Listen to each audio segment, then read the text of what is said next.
Hoje estamos aqui com o ator e diretor Raimundo Farinelli e desde já agradeço a gentileza de nos receber. E a gente quer, na verdade, falar um pouquinho da sua profissão, sua carreira, né, sua trajetória até aqui, como foi sair de São Roque de Minas, né, vir para Belo Horizonte. Fala um pouquinho pra gente. Bem, eu nasci na cidade de São Roque de Minas, né, Cachoeira de Cascadã, e fiquei lá, mas só até 4 anos de idade. Depois eu fui para Arcos. Arcos é que eu fiz uma parte do grupo. E lá em Arcos é que eu descobri, por exemplo, o meu talento para o teatro foi na formatura. A gente tinha aula de teatro na escola, que os professores faziam muito. E quando eu formei, a gente teve um espetáculo e eu fui muito assim, elogiado pelo pessoal da cidade. Aí vim para Belo Horizonte, eu vim com 12 anos para Belo Horizonte, mas não tinha intenção de fazer teatro não. Só que eu tinha muita vontade assim de namorar e não tinha coragem de namorar, que era difícil naquela época, não era fácil igual hoje não. Então um dia um senhor esteve aqui convidando o pessoal para fazer teatro e eu fiquei pensando, quem sabe se eu for ator eu não preciso chegar na menina, a menina vai chegar a mim. Esse foi o primeiro objetivo. E fomos fazer teatro aqui no João Pinheiro, ali onde hoje é Exército ali. E lá eu tive essa felicidade de conseguir uma namorada lá. Então facilitou a coisa e daí passei a gostar mesmo do teatro, né? E estou solteiro até hoje, engraçado, né? Na trajetória do seu trabalho, quais foram os desafios que você enfrentou? Bom, desafios a gente tem muito. Os primeiros desafios foi o preconceito. Naquela época, quando eu comecei, quem fazia teatro não era bem visto, né? Era maconheiro, era pederasta, né? Então, esse foi um desafio muito grande que ele teve. Cheguei até a ser assim, banido da turma que eu trabalhava no banco. E quando eu descobri que eu fazia teatro, eu passei a nem ser muito bem quisto no meio deles. Depois vieram os desafios de horário de trabalho, porque na época também a gente tinha horário de ônibus, terminava cedo, então a gente tinha que andar, às vezes, vir do centro até aqui a pé, porque não tinha condução, não tinha dinheiro, às vezes, para pagar a condução. Foram grandes desafios. Mais tarde, os desafios começaram na parte assim, de o que você fazer para viver do teatro. Coisa que a gente não consegue viver de teatro, não é? Você sobrevive ali, mas não é legal não. E hoje, por exemplo, o grande desafio que eu falo é o tempo. Os atores não têm mais tempo. Então eu tenho problema, eu às vezes gasto 6 meses para conseguir um elenco. A gente não consegue, a pessoa chega e começa. Isso porque eles têm outras funções? Exatamente, pessoas têm que ter 3, 4 funções, né, para poder sustentar. Então a pessoa não tem tempo, eles estão fazendo universidade, trabalhando, fazendo cursinhos não sei de quê, e acontece que não podem dedicar ao teatro. Agora eu falo para o pessoal o seguinte, olha, eu nunca fiz teatro com dinheiro, fiz teatro com ator. Né? Porque dinheiro a gente se vira, vai tentando. Você vê esse cenário que estou montando aqui, que é da próxima peça, tem 6 meses que eu estou montando ele. Eu estou montando devagar, quando sai devagar, ela vai montando o cenário, o dinheirinho que entra, trabalho um monte de cenário para os outros, às vezes aquele dinheiro eu não tiro do meu, eu uso todo em cenário. Depois vem a divulgação, que é caríssima, difícil, não é? Porque Belo Horizonte o que funciona muito é o boca a boca. As pessoas gostam e vão contando. Então quando você pega um teatro para pagar hoje, qualquer teatro já tem mais de 600 reais por dia. Você faz 10 espetáculos, são 6 mil reais. E é aí que o povo começa a gostar e começa a ir. Então você já perdeu o seu investimento todo. Sim. A grande dificuldade acho que é essa. Porque o mineiro é assim, o mineiro só chupa laranja quando você fala que ela é gostosa, que ela é doce. Ele não arrisca comprar, não. Ele tem que esperar alguém falar que é bom. Ô Farinelli, você acredita que essa falta de cultura, tanto no teatro, enfim, você acha que se deve ao preconceito que você nos disse no início da entrevista? Também ainda hoje existe preconceito, ainda existe. Existem coisas assim que você nem acredita. Uma vez eu tive uma menina aqui que era apaixonada com o teatro, ela queria fazer teatro. E a mãe dela não deixava. Então um dia eu resolvi, falei, eu vou conversar com essa mãe sobre isso para ver o que está acontecendo, por que ela não deixa, se ela acha que lá dentro do teatro não é um ambiente bom. Sabe o que ela respondeu para mim? Eu saí de lá, eu não falei mais nada, eu saí assim, cabisbaixo. Ela falou assim, não, eu quando era jovem eu quis ser atriz, eu não pude, por que eu vou facilitar para ela agora? A mãe. Como o senhor já está falando mesmo, quem é o maior orador, comunicador, na sua opinião? Por quê? E o que faz ele ser um orador, comunicador especial? Olha, orador eu nem diria muito não, mas assim, comunicador e que consegue fazer um trabalho muito bom, é exatamente isso que eu falei, que é o Fernando Bustamante. Porque você vê que ele mantém um trabalho muito bom, ele tem público, né? Ele não depende só de verba. Ele gastou agora para montar o...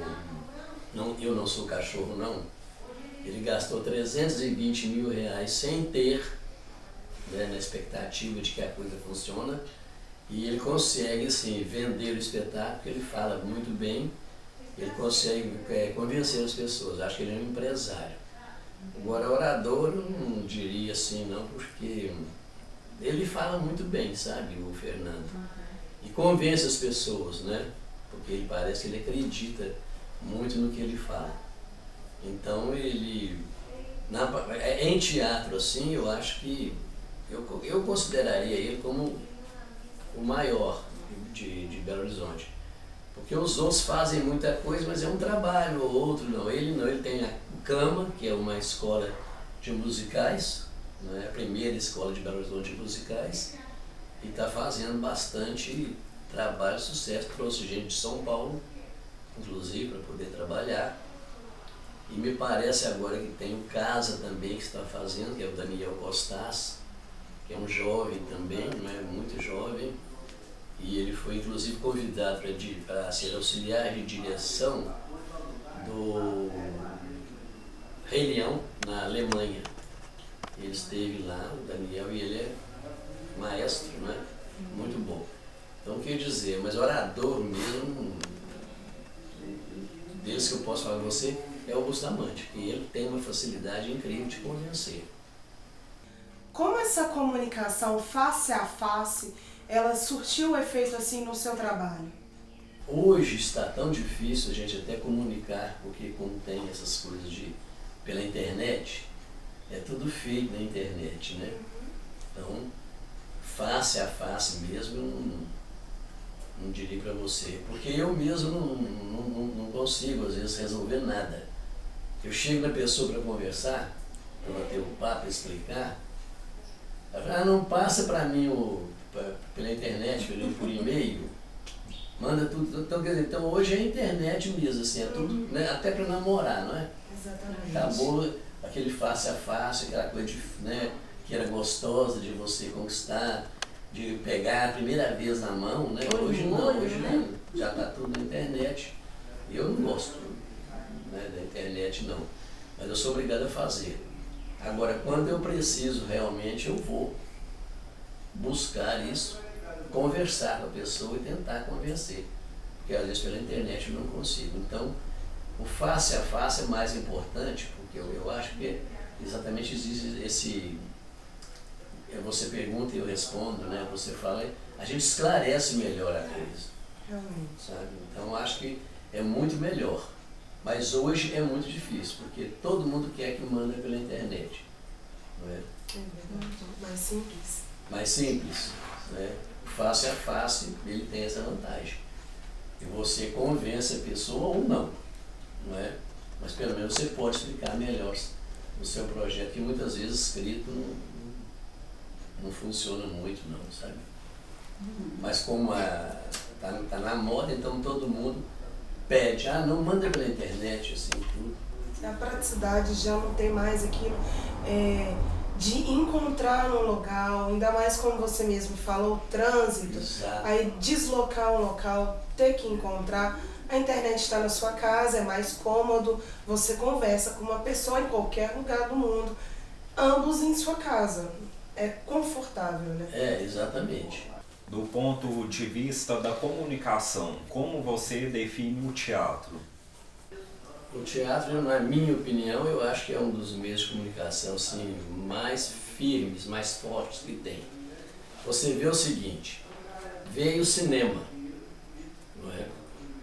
E aquela febre do cinema, o cinema começou e tudo. Depois do cinema, então vieram as outras coisas. Por exemplo, veio a internet, né?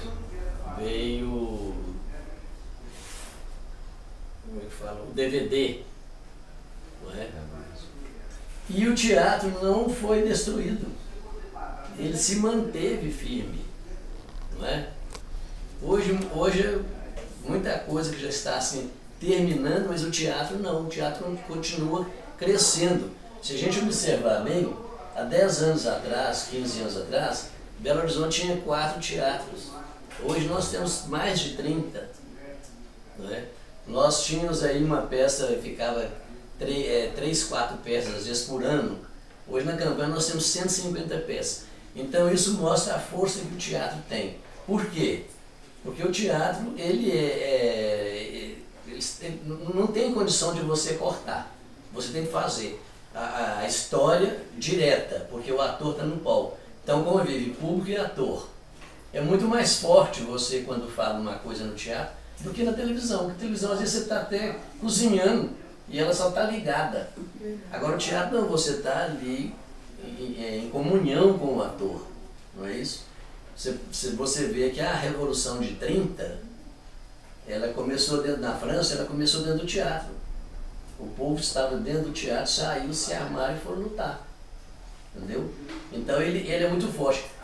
Tanto prova disso que quando nós tivemos aqui a ditadura, nossa, aqui na época aqui, o governo deu maior incentivo para o futebol. Era futebol de graça, era não sei lá de graça.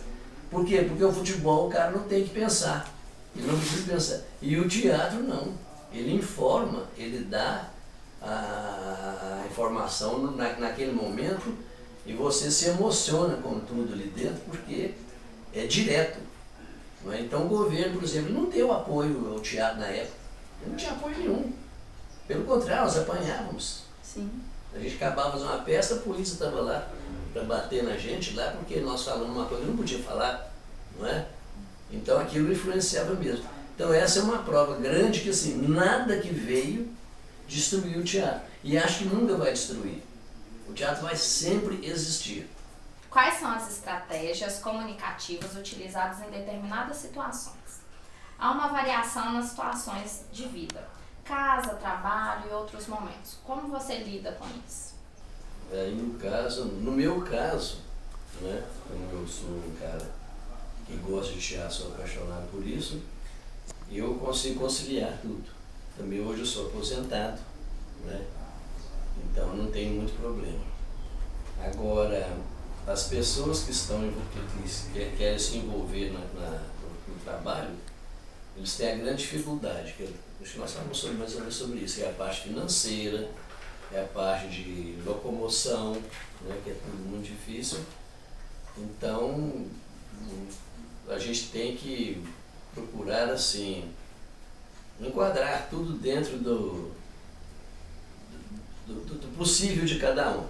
E é exatamente isso que traz dificuldade. Você tem que adequar o seu trabalho a várias pessoas, vários tipos de situações, não é? Nesses anos todos de carreira, né, com certeza aconteceram algumas situações inusitadas. Podia contar um pouco disso? O público gostou, foi embora? Algum ator fez alguma coisa errada? Olha, isso é interessante que acontecem muitas coisas, não é? Mas uma que eu achei muito interessante foi o seguinte: nós fomos apresentar na cidade de Curvelo, há muitos anos fomos apresentar uma peça lá. E a nossa peça era o seguinte, ela começava assim: o ator chegava a pedir desculpa ao público que ia ser devolvido os ingressos porque não podia apresentar a peça, que um ator não chegou a tempo. Então levantava uma pessoa da plateia que era do teatro. Essa pessoa levantava, que era do teatro, e falava assim, não, mas acontece que eu não aceito devolver. Eu vim aqui, foi para assistir a peça, perdi tempo, eu quero assistir de qualquer forma. Não, mas não sei o que, e começavam a discutir os dois, e a determinado momento esse rapaz ia para o palco, subia, mas ia para os bastidores. Então a peça continuava, o rapaz chegou e tal, a tempo, tudo bem. Mas como era um pequeno, nós evitamos de levar esse cara para não ter gasto. Chegamos em Curvelo, tinha um cara sentado lá, nós estávamos montando cenário, tinha um cara sentado, eu cheguei perto dele e falei, escuta, você gostaria de fazer um trabalho conosco aqui, um papelzinho aqui? Ele falou, gostaria sim. Eu falei, o negócio é o seguinte, nós vamos falar assim, explicar que o cara não veio, você levanta, fala que não aceita, que você quer assistir a peça, aí o ator vai falar com você, não, mas você não pode exigir isso, porque nós não temos condição, o ator não veio, aí ele vai te chamar no palco, como se fosse brigar com você, e você vai no palco, mas você passa direto e vai embora, que logo você chega no palco, ele vai falar, o ator acabou de chegar, muito obrigado, aí você vai lá para dentro e vai para... Tudo bem, o rapaz se propôs a isso. Teatro lotado, cheio de gente. E o ator vira e fala, olha, desculpa, nós vamos devolver o ingresso, que aconteceu um fato, o ator não pode chegar aqui. Então nós pedimos desculpa ao público e amanhã a gente vai fazer o espetáculo, quem quiser devolução do ingresso, tudo bem. O cara levantou e falou assim, mas eu não aceito isso não, porque eu vim para assistir teatro aqui. Não, meu senhor, você tem que... Eu não compreendo nada. Eu não compreendo nada, não. Não quero dinheiro de volta, não. Eu quero é a peça. Você se vira aí e resolve. O cara fez até bem o trabalho, sabe? Aí o ator falou assim, não, mas acontece, gente, se o senhor está achando, sobe aqui no palco. O cara levantou e foi pro palco, o povo foi embora, todo mundo saiu do teatro. Ficou ninguém dentro do teatro. Achou que você todo mundo, aquele tumulto, o pessoal correndo.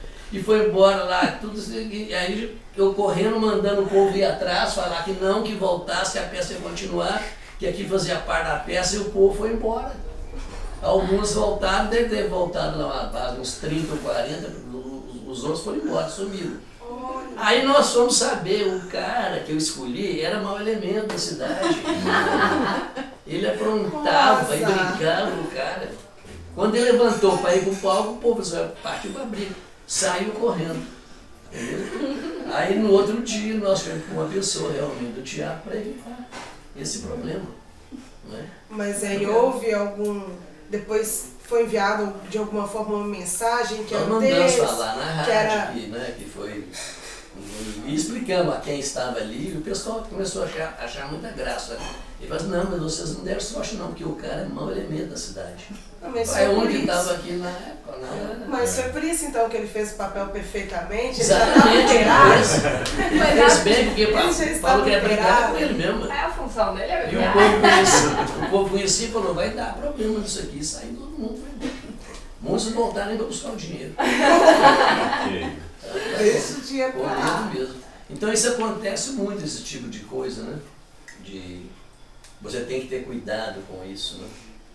Porque o público às vezes interfere, dá esses problemas. Então já houve vários assim, problemas de cair, por exemplo. Foi muito engraçado. O senhor Eliezer, ele estava no palco e o palco quebrou. Tá? Então quebrou. E ele caiu e foi passando a perna assim, aquele raspando. E foi uma dor terrível. E ele ficou só com o pescocinho assim, no palco lá de fora. E o povo, morrendo de rir. E ele ficou com aquela dor assim, ele deu aquela parte e falou assim, é a mãe de vocês, desgraçado. Claro que era dono do espaço, lá o padre saiu correndo e falou, vai sair briga agora mesmo aqui. Então são coisas que acontecem muito se você preparar, né? Ator, bebê, entrar bêbado, complica toda a situação. Mas você acha que essas situações, às vezes inusitadas, contribuem para o teatro, que podia ser, assim, engraçado, ser muito mais engraçado, atingir mais o público?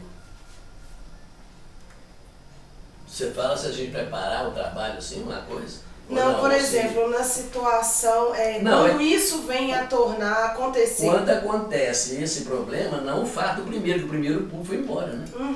Mas quando acontece assim, fato lá dentro que torna-se às vezes engraçado e às vezes a gente até tira proveito disso. Né? Para poder... Já teve que chegar a repetir uma situação repetir uma dessa situação, que não aconteceu, aconteceu na hora, porque o público gostou e incorporou no Já teatro. aconteceu do cenário cair todo, veio todo, o público esperar remontar de novo.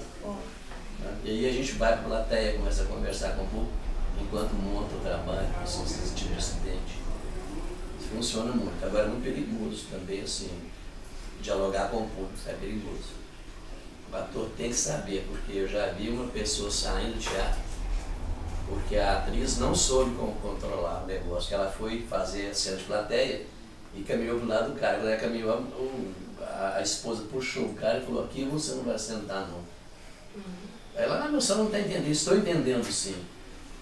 Isso aqui é uma porcaria que eu vi aqui, porque ela achou que era uma atriz muito bonita, né? E ia sentar no colo do marido dela. Então ela falou, não, assim, não tem esse negócio não. Isso saiu e falou assim, vamos embora fulano. Isso aqui é muito ruim. Pela sua história com o teatro, deu para perceber que você se direcionou para a mímica. Então, dá para perceber que o corpo fala. Me fala um pouco como que funciona os gestos para você. Olha, isso aí partiu o seguinte, quando eu comecei a fazer teatro, eu gostava muito de fazer, eu chamava assim, cena muda. Toda peça minha eu punha uma cena que eu não falava. Eu fazia a cena através do gesto. E funcionava muito. Então, quando eu descobri que existia a mímica, foi quando eu entrei para o teatro universitário. Que a professora falou que vai ter uma prova de mímica. Eu vi no meu diretor e falei assim, ó, tem uma prova de mímica, o que que é isso? Ele falou, mímica é isso que você gosta de fazer, que chama cena muda. Então, eu fiz a prova, fui bem sucedido. Aí montei o espetáculo porque é o seguinte, a mímica vantagem dela, ela apesar de ser muito difícil, é o seguinte, você não esquece, porque a fala às vezes entra de um lado e sai do outro, né? Passa despercebido. Mas a minha ela é visual, é igual a fotografia. Você fotografa. Tanto que a dificuldade dela é você fazer gestos bem claros e dentro de um ritmo especial. Porque nós não conseguimos guardar símbolos imediatamente igual guarda a fala. Não é? Então com isso ela parece que é igual ao computador, ela guarda lá dentro. Na hora que você precisa, você busca e ele vem. Então eu comecei a fazer um trabalho de pantomima. Eu falo mais pantomima porque a mímica é um pouquinho diferente no sentido. A pantomima eu não uso nada em cena, objeto nenhum. E na mímica a gente usa. Você pode usar um copo, você pode usar vai pegar um quadro na parede, você tira o quadro da parede, aquele negócio todo. Um cenário. E a pantomima é só o corpo. Puro. Só o corpo puro. Então, aquilo guarda demais, aquele gesto guarda demais na cabeça das pessoas. E fala muito bem. Tá vendo? Fala mesmo assim. Você entende perfeitamente o que está acontecendo. Você sente aquilo, nunca mais esquece. E você passa, é complicado para fazer passar, mas você passa com muita perfeição. Entendeu? Então você, através do gesto, você expressa coisas que você talvez não expressaria com a palavra. Então eu acho que, na minha opinião, assim, eu gosto muito dessa parte da minha porque expressa muito. Eu acho que fala muito mais do que a palavra às vezes. Hoje se fala muito e não se diz nada. Né? O gesto não tem jeito. Se você faz o gesto, ele fica, ele tem que expressar mesmo. Então acho que... E hoje com a internet, até hoje não conseguiu, né? Exatamente. Então acho que... imitar os gestos, né? Exatamente. Não tem jeito. Já teve oportunidade, já fez algum curso de oratória? Olha, nunca fiz curso de oratória. Vacilo meu, deveria ter feito. Oportunidade eu tive várias, inclusive, para você ver, casa de ferreiro, espeto de pau, não é? Eu tenho uma professora de oratória aqui, que dá aula aqui, e eu nunca fiz. Isso deve ser exatamente uma falta assim, de interesse meu, assim, de coisa, porque é importante, é necessário. Já ajuda, né, na parte de Até você teatro. fazendo essa pergunta, eu vou fazer o curso agora com ela. Farinelli, então vamos para um bate-bola. Atuar ou dirigir? Dirigir. Uma peça, Paixão de Cristo. uma música, Casa Bianca. de quem? Ornella Vanoni. E um sonho? Construir meu teatrinho. Farinelli, então eu gostaria de agradecer mais uma vez por ter nos recebido, tá? E nos trazer, abrir as portas do seu espaço pra gente. Nada.